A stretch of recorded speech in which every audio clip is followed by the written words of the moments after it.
ہم نے رب کے حکموں کو توڑا، ہم نے پرواہ ہی نہیں کی۔ ہم سمجھے دنیا میں آئے ہیں تو ہماری دنیا ہے، آوارہ ہوں، خواہشات نفس کے مطابق زندگی گزاریں، آنکھیں بے حیائی میں لگی رہیں، سوچیں آوارگی میں لگی رہیں، کان نغمے سنتے رہے، زبان جھوٹ بکتی رہی، ظلم و جبر کا بازار گرم رکھا، عصمتیں عزتیں پامال کرتا رہا، لوگوں کا مال لوٹتا رہا، حق غصب کرتا رہا، کلیجے اور دل چیرتا رہا، لوگوں کو زخمی کرتا رہا، لوگوں کے جذبات سے کھیلتا رہا، پرواہ نہیں کی کہ یہ دنیا ہے، امتحان گاہ ہے، چند دنوں کے لیے آئے ہیں، اللہ کے حضور پیش ہونا ہے، عملوں کا حساب ہونا ہے۔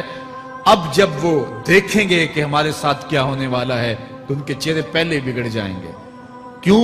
وہ گمان کریں گے کہ ان کی ریڑھ کی ہڈی توڑ دی جائے گی، ایسے عذاب آئیں گے جس طرح کسی کی ریڑھ کی ہڈی ٹوٹ جائے تو اس کا چہرہ شگفتہ گلاب تو نہیں ہوتا، اس کا چہرہ جو ہے وہ تو کس قدر مرجھایا ہوا ہوتا ہے۔ تو اللہ ارشاد فرماتا ہے اس طرح ان کے چہرے ہوں گے۔ ابھی عذاب آیا نہیں ہے لیکن چہرے پہلے اترے ہوئے ہوں گے، اور جب عذاب کی بھٹی میں ڈالے جائیں گے، اللہ اکبر، اور وہ سخت عذاب، حضور نے جبریل امین سے پوچھا مجھے جہنم کے عذابوں کا ذکر سناؤ۔ عرض کی حضور سب سے ہلکے عذاب کی کہانی سناتا ہوں، اور وہ یہ کہ جہنمی کے پاؤں میں آگ کا جوتا رکھا جائے گا، باقی پورا بدن اس کا سلامت ہوگا۔ یہ سب سے ہلکے عذاب کی کیفیت ہے۔ اب پاؤں میں آگ کا جوتا ہوگا، حدت، گرمی، شدت اتنی ہوگی کہ دماغ پگھل کے ناک اور کانوں کے راستے سے باہر آ جائے گا۔ پاؤں میں رکھے ہوئے جوتے کی گرمی دماغ کو ایسے چڑھے گی کہ وہ پگھل جائے گا اور ناک اور کانوں کے راستے سے باہر آ جائے گا۔ تو اللہ کے عذاب کے خوف سے چہرے بگڑ جائیں گے، حالت سلامت نہیں رہے گی۔ یہ بات ذہن میں رکھیں کہ اللہ جس کو جہنم میں ڈالے گا اس کو اس صورت میں نہیں ڈالے گا، یہ محمدی صورت ہے، یہ شکل اس کی چھین لی جائے گی اور اس کی شکل بڑی کر دی جائے گی۔ اس کا ایک ایک دانت احد پہاڑ جتنا ہوگا۔ احد پہاڑ کا پھیلاؤ 15 کلومیٹر پہ ہے، 15 کلومیٹر کا ایک دانت، اور 32 دانت کتنے ہوں گے تو منہ کتنا بڑا ہوگا۔ اس کو اتنا بڑا اس لیے کیا جائے گا تاکہ وہ عذاب کی تکلیف زیادہ سہے۔ 70 گز موٹی کھال ہوگی، اور کھال جل جائے گی تو اللہ قرآن میں فرماتا ہے ہم نئی کھال دے دیں گے تاکہ عذاب کی تکلیف اس کو گوارا کرنی پڑے۔ پھر چیخے گا، چلائے گا، ہائے مجھے پانی دو، پانی دو، پیاس کی شدت ہے۔ 70 سال تک تو اس کی کوئی آواز ہی نہیں سنے گا۔ 70 سال کے بعد داروغہ جہنم چیخ کر کہے گا کیا مانگتا ہے؟ وہ بولے گا مجھے پانی چاہیے۔ کہا جائے گا تو بے بھی ملتا ہے پانی۔ پھر داروغہ جہنم اسے پانی دے گا، کوکا کولا کی بوتل دے گا یا پیپسی تھما دے گا یا منرل واٹر کی بوتل دے گا؟ نہیں، قرآن بتاتا ہے اسے مائے حمیم دیا جائے گا، کھولتا ہوا پانی، اور وہ اتنا گرم ہوگا جب پینے کے لیے چہرے کے قریب کرے گا اس سے اٹھتی ہوئی بھاپ کی وجہ سے چہرے کی کھال ادھڑ کے اس کے اندر گر پڑے گی، لیکن اس کے باوجود اس کو پینا پڑے گا۔ اللہ فرماتا ہے یہ دنیا ہی سب کچھ نہیں ہے، سمجھ لیا یہی سب کچھ ہے، آخرت کو بھول گئے، صبح اٹھے کام پہ چلے گئے، شام آئے آوارگی میں چلے گئے، صدائیں آتی رہی حی علی الصلاح حی علی الفلاح، کوئی پرواہ نہیں کی، نہ پیشانیوں نے سجدے کیے، نہ سوچوں میں پاکیزگی آئی، زندگی یوں گزار کے چلے گئے۔ ایسے نہیں، کہا ایک وہ ہوں گے جن کے چہرے شگفتہ گلاب ہوں گے، ایک وہ ہوں گے جن کے چہرے بگڑے ہوئے ہوں گے۔ اللہ اکبر، کلا اذا بلغت التراقی، یہ تو قیامت کا منظر ہے نا، قیامت سے قبل بھی ایک منظر ہے، اللہ اس منظر کو بھی بیان کر رہا ہے، کلا اذا بلغت التراقی، ہاں ہاں جب جان گلے کو پہنچ جائے گی۔ اے انسان تیرے اوپر وہ گھڑی بھی آنے والی ہے، وہ وقت بھی آنے والا ہے جب سانس اس ہنسلی میں اٹک جائے گا، جب سینے سے بھی سانس اوپر چلی گئی، اب ڈاکٹر بھی لا علاج قرار دے رہے ہیں کہ اب علاج نہیں رہا ہے، جان بس اب نکلنا چاہ رہی ہے، اور کہا جائے گا کوئی جھاڑ پھونک والا بلاؤ، اب ڈاکٹروں نے تو جواب دے دیا، اب سانس اٹک گئی گلے میں، چند لمحوں کی مہمان ہے، اب ڈاکٹروں نے کہا اب ہماری جانب سے لا علاج ہو گیا، اب لے جاؤ اس کو گھر یا وینٹیلیٹر پہ ڈال دیتے ہیں اس کو، بس اب ہماری جانب سے کوئی اس کا علاج نہیں ہے۔ اب گھر والے روتے ہیں، کہتے ہیں کوئی جھاڑ پھونک والا لاؤ، کوئی دم والا لاؤ، شاید وہ کوئی دم کرے تو اس کی جان میں جان آ جائے۔ ڈاکٹروں نے تو لا علاج قرار دے دیا۔ وَظَنَّ عَنَّهُ الْفِرَاقِ، اللہ فرماتا ہے یہ تو جھاڑ پھونک والے کو ڈھونڈ رہے ہیں، لیکن جس کی سانس یہاں اٹکی ہے وہ سمجھ گیا ہے اب موت آ گئی ہے، اس کو یقین ہو گیا ہے کہ اب موت کے لمحے آ گئے ہیں، اب میں بچ نہیں پاؤں گا۔ اب آنکھیں تاڑے لگی ہوئی ہیں۔ وَالْتَفَّتِ السَّاقُ بِالسَّاقِ، پنڈلی پہ پنڈلی چڑھ رہی ہے۔ جب موت آ جاتی ہے تو پھر پنڈلی سے پنڈلی لپٹ جاتی ہے، اس کو پھر جدا کرتے ہیں اور جدا کر کے دونوں انگوٹھے باندھ دیتے ہیں تاکہ پنڈلی کے اوپر پنڈلی نہ چڑھے۔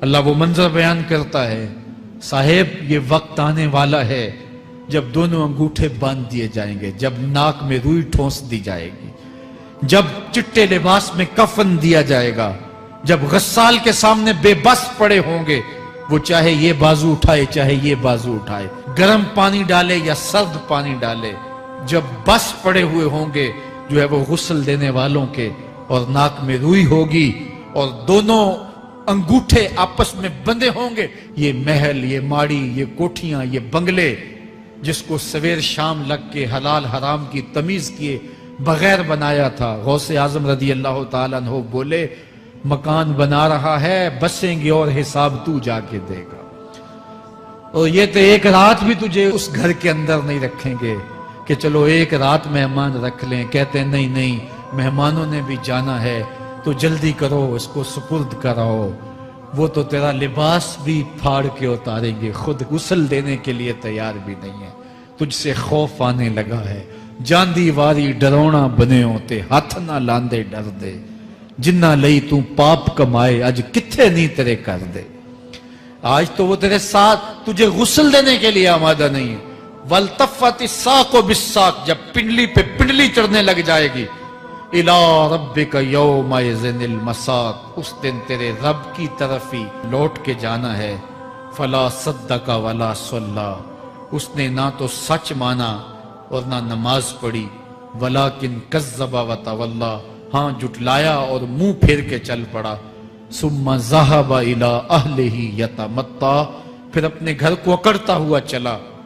اولا لک فاولا ثم اولا لک فاولا، تیری خرابی آ پہنچی، ہاں تیری خرابی آ پہنچی۔ ایحسب الانسان ان یترک سدی، انسان دنیا میں یہ گمان کرتا ہے اس کو سدا چھوڑ دیا جائے گا۔ سدا عربی میں ایسے اونٹ کو کہتے ہیں جس کی مہار کسی کے ہاتھ میں نہ ہو، شترے بے مہار، جہاں مرضی جس گھاٹ سے چاہے پانی پیے، جہاں سے مرضی چارہ لے، تو شترے بے مہار کو کہتے ہیں سدا۔ تو یہ انسان بھی گمان کرتا ہے کہ میں بھی سدا ہوں، مجھے کوئی کیوں پوچھے، میرے جذبات پہ کوئی کیوں قدغن لگائے، مجھے کیوں روکے کوئی۔ بالخصوص جوانی کے ایام کے اندر جوان کو بڑا ہوتا ہے کہ کوئی مجھے کیوں، وہ تو ماں باپ کے کہنے میں بھی نہیں آنا چاہتا، وہ کہتا ہے کیوں مجھے روکتے ہیں، میری جوانی ہے، میرے جذبات ہیں، مجھے آزادی سے جینے دو، کیوں میرے راستے میں رکاوٹ بنتے ہو، میں سدا ہوں۔ اللہ فرماتا ہے نہیں، ایک اونٹ تو سدا ہو سکتا ہے، جس کو میں نے اشرف المخلوقات بنایا ہے اس کو تو سدا نہیں چھوڑوں گا، اس کو تو پابند بناؤں گا حکام کا۔ اب وہ کہتا ہے کہ نہیں نہیں، یہ کیسے دوبارہ اٹھائے جائیں گے؟ اب دوبارہ وہی بات پھر آ گئی، الم یک نطفۃ من منی یمنی، اللہ فرماتا ہے ایک بوند تھی نا، پانی کا ایک قطرہ تھا جو رحم مادر میں رکھا گیا، ثم کان علقہ، پھر وہ پانی کا قطرہ لوتھڑا بنا، فخلق فسوی، پھر اللہ نے اسے پیدا فرمایا اور پھر ٹھیک ہموار کیا، فجعل منہ الزوجین الذکر والانثی، پھر اس سے وہ جوڑ بنائے، کوئی مرد بنایا کوئی عورت بنائی۔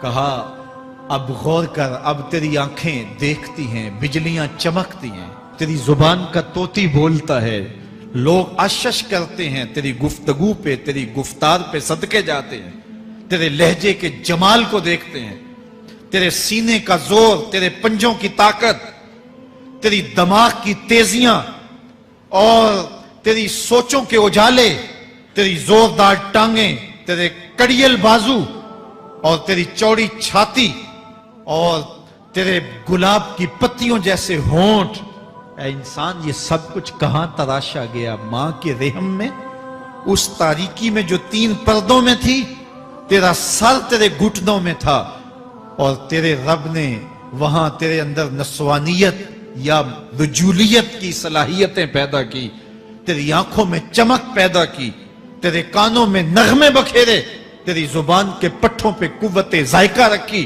تجھے بولنے کی صلاحیت دی، تیرے پنجوں میں زور رکھا۔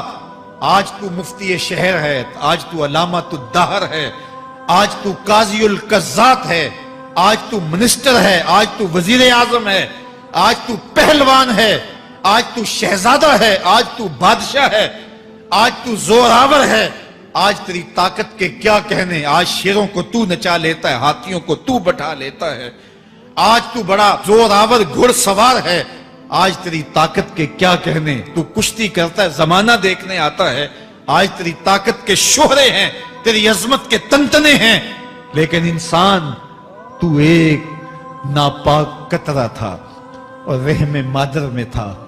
تیرے اندر یہ رنگ کس نے بھرے؟ تیرے کانوں میں نغمے کس نے رکھے؟ تجھے دماغ کی قوتیں کس نے دی؟ زبان کو بولنا کس نے سکھایا؟ آنکھوں میں توانائیاں کس نے رکھی؟ تیری زبان کا طوطی بولتا ہے، یہ سلیقے کس نے دیے؟ پھر اللہ فرمایا، کتنا زوردار بیان ہے، الیس ذالک بقادر علی ان یحیی الموتى، جو ماں کے پیٹ میں ایک نطفے کو ایک خوبصورت انسان بنا سکتا ہے، ہڈیوں کو جوڑ کے دوبارہ انسان نہیں بنا سکتا؟ کیا وہ دوبارہ تجھے کھڑا نہیں کر سکتا اپنے سامنے پیش ہونے کے لیے، جس کے حکموں کو تو نے توڑا ہے، جس کے فرامین کا تو نے مذاق اڑایا ہے؟ کیا وہ اتنا ہی بے بس ہے کہ اپنے حضور تجھے جو ہے وہ کھڑا ہی نہیں کر سکتا ہے؟ جس رب نے تجھے ماں کے شکم میں شکل دی، حضرت شیخ فرید الدین عطار بولتے ہیں، سانے کستی سلاتی می شود، ایسا کاریگر ہے مٹی سے بادشاہ بنا ڈالتا ہے۔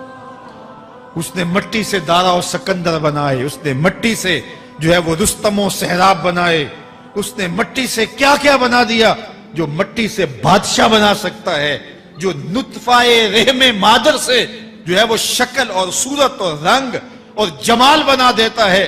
تیری صورت نکھرتی ہے، تیرے ہونٹ گلابی ہیں، اور تیری نرگسی آنکھیں ہیں، تیرے ریشمی بال ہیں، اور تیری خوبصورت رنگت ہے، تو چال چلتا ہے تو لگتا ہے قیامت چل رہی ہے، تیرا قد رانا جو ہے وہ صنوبر کو شرماتا ہے، تیری گفتار کے تنتنے ہیں۔ جس نے اتنی خوبصورت شکل ماں کے رحم میں بنائی، کیا وہ ہڈیوں کو جوڑ کے دوبارہ انسان نہیں بنا سکتا؟ وہ دوبارہ انسان بنائے گا اور پھر تجھے اپنے حضور کھڑا کرے گا۔ اور ایک حدیث میں آتا ہے، اللہ بندے کو اپنے حضور کھڑا کرنے کے بعد اپنے سامنے سے ہٹنے نہیں دے گا جب تک 5 سوال نہیں پوچھ لے گا۔ ان عمرہ ہی فیما افنا ہو، اس کی عمر کے بارے میں پوچھے گا، کہاں ضائع کی؟ میں نے تجھے زندگی دی، 60 سال 70 سال 40 سال 50 سال، اس زندگی کو کہاں گزار کے آیا ہے؟ ان شبابہ ہی فیما ابلا ہو، اس کی جوانی کے بارے میں پوچھا جائے گا، جوانی کہاں گزار کے آیا ہے؟ مجنوں تو نہیں بنا رہا، خواہشات کا اسیر تو نہیں ہو گیا، دیوانوں کی طرح زندگی تو نہیں گزار کے آ گیا؟ تیری جوانی کسی چوک میں تو نہیں گزری، تیری جوانی آوارگی میں تو نہیں گزری، ساری رات سوشل میڈیا کے اوپر گندگی اور غلاظتیں تو نہیں دیکھتا رہا؟ تیری زندگی گزری کہاں ہے؟ تیری جوانی گزری کہاں ہے؟ اگر کوئی جواب نہ ہوا تو پھر کیا جواب دے گا؟ اور وہ کتنا خوش نصیب ہوگا جو کہے گا، مالک میری جوانی سجدوں میں گزری، میری جوانی قیام میں گزری، میری جوانی رکوع میں گزری۔ میرے حضور فرماتے ہیں، سبعۃ یظلھم اللہ فی ظلہ یوم لا ظل الا ظلہ، 7 اشخاص ایسے ہیں قیامت کے دن جب کوئی سایہ نہیں ہوگا، اللہ ان 7 کو اپنے عرش کا سایہ دے گا۔ ان میں سے دوسرا شخص میرے حضور نے بیان فرمایا، وَشَابٌ نَشَأَ فِي عِبَادَتِ اللَّهِ، وہ جوان جس کی جوانی اللہ کی عبادت میں گزرے۔ جوانوں، اپنی زندگی کو مالک کی دہلیز پہ لے آؤ۔ جوانی وہی ہے جو مالک کی چوکھٹ پہ گزرے۔ اپنے دل کا تعلق جوڑو، عشق کرنا ہے تو پھر آمنہ کے لال سے کرو، محبت کا رشتہ ان سے جوڑو، تعلق کا ربط ان سے قائم کرو، جوانی کو دین کی راہ پہ ڈالو۔ اللہ اکبر۔ سنو میرے حضور کا فرمان، انا حبیب اللہ، میں اللہ کا حبیب ہوں۔ پھر فرمایا الشاب التائب حبیب اللہ، جو جوانی میں توبہ کرے وہ بھی اللہ کا حبیب ہے۔ آؤ اللہ کے حبیب بن جاؤ، اللہ کے حبیب بن جاؤ، اللہ کے حبیب بن جاؤ، اللہ کے محبوب بن جاؤ۔ لیلۃ القدر کی گھڑیاں ہیں، رات کا پچھلا پہر ہے، اللہ کے حضور یہ عہد کر کے اٹھو، مالک جو زندگی گزر گئی، آئندہ جوانی کا ایک ایک لمحہ تیرے لیے گزرے گا، جیوں گا تو تیرے لیے، مروں گا تو تیرے لیے، میری ایک ایک سانس تیرے نام وقف ہوئی، میری زندگی کی ایک ایک ساتھ تیرے نام وقف ہوئی، میں اپنا سب کچھ تیرے لیے پیش کرتا ہوں، میری زندگی کا مالک بھی تو ہے، میری موت و حیات کا خالق اور مالک بھی تو ہے، یہ زندگی تو نے دی، تیری امانت ہے، تیرے حضور ہی پیش کرتا ہوں۔